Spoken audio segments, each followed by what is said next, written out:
Okay. And what do you think colleges and pro teams can do to better prepare, athletes for life after sports? Uh, I don't think it's anything they could really do, because I was thinking about, that before that, obviously this question, only because without making this like a religious thing or anything like that, you're gonna always have people who, the big bad wolf, people gonna, put disguises on, people gonna hide behind masks and so on. I remember a deal that I had where uh, I was traded from the Rams and I ultimately ended up with the Vikings, and a contractor that I had, I ended up firing 2 years prior to, to me being with the Vikings. And 2 years later, we had no problems and no issues. He just wasn't getting the job done. And his girlfriend got pregnant and everything else and so on. And we ended on some, hey, listen, your workload is crazy. I know you just had a baby and everything else, but I need this stuff done. So I'm moving on with another contract and so on. It was amicable, shook hands and everything else. He was squared up. He didn't have no issues, nothing like that. But 2 years later, I had sheriff knocking at my door saying I had a $2.75 million judgment against me because my identity was basically stolen, but they didn't say it like that. I had court cases and everything else and so on. And this contractor fell on hard times and went in there with forged power of attorneys and everything else and so on, and stole, you know, got a loan, got cash, got stuff in my name and everything else and so on. And they had court dates and I never had representative there, obviously, because I didn't know my identity was stolen and he was doing that stuff. Right. And That's crazy. yeah, but stuff like that, like that guy gets 5 years probation, and I got to fight and fight for bankruptcy and protect my assets and everything else and so on for some stuff that I didn't know. So I was thinking about it, like I said, like how does the NFL or anyone else prepare you for that? I remember showing up to bankruptcy court and I said, hey, they said, how many cars you have? I said, I have 4 cars. How much is your mortgage? I don't have a mortgage. Uh, well, how much do you have in this account and so on and so on. There was just a bunch of questions and it was like, how many credit cards do you have? I was like, I only have one credit card. It has, what's the limit on it?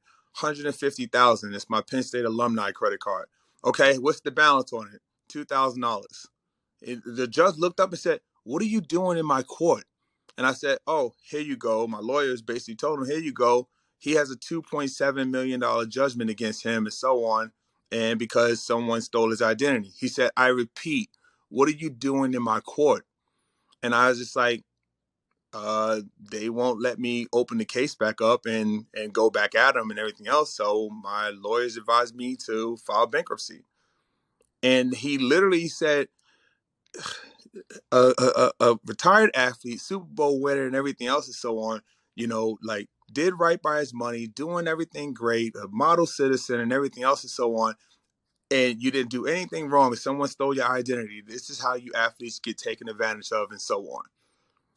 And long story short, for a $2.7 million judgment, I ended up settling everything out for 30 grand.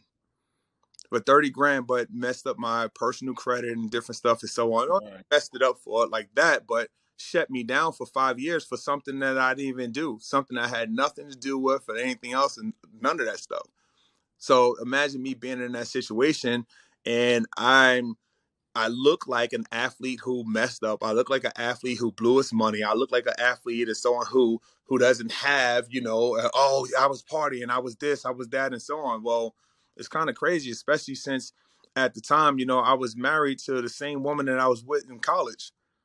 So it's like, I'm 14 years married. I got, 2 kids and, it's like I'm a family man. I'm not in the club. I don't drink. I don't Right. smoke and so on and so on. But okay, I don't have a, Completely opposite of what people automatically assume from athletes. yeah, like I'm not fitting the stereotype or the prototype or however you want to label it. Mhm. I don't fit that, but I'm still sitting over here about to owe someone $3 million.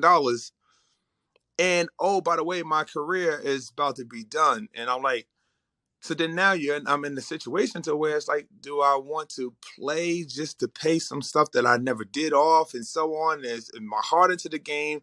And, it was it was a stressful time. So it's, from my position, it's kind of like all the knowledge in the world that you can have, Warren Buffett and those guys and different people who are smart and intelligent people, those people can still get their identity and stuff stolen too.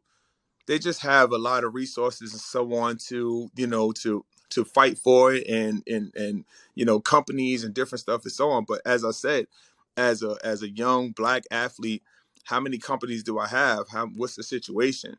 Like I got 4 different companies, but if I'm still, so you could understand how bad it was. There was 19 forged documents out of 22. My father's home was quick claimed and signed over to the woman who notarized all the properties, all the transactions. She now owned my dad's home that was paid off, no mortgage.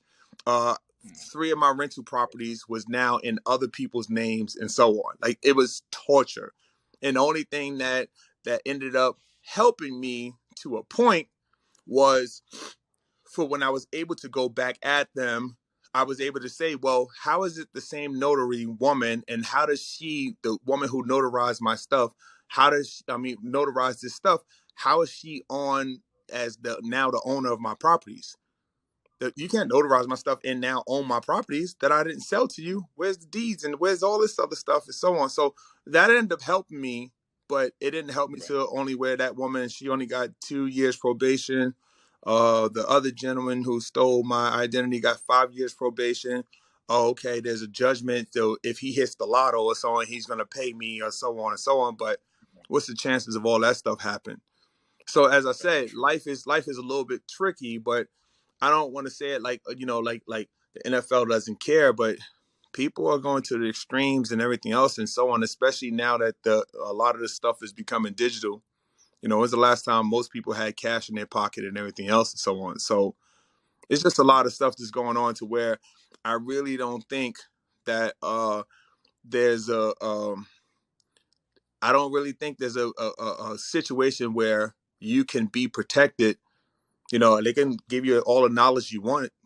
But as I said, I had, 2 years of court situation going up, and because I didn't know about it, I've never sent one lawyer or anything on my behalf.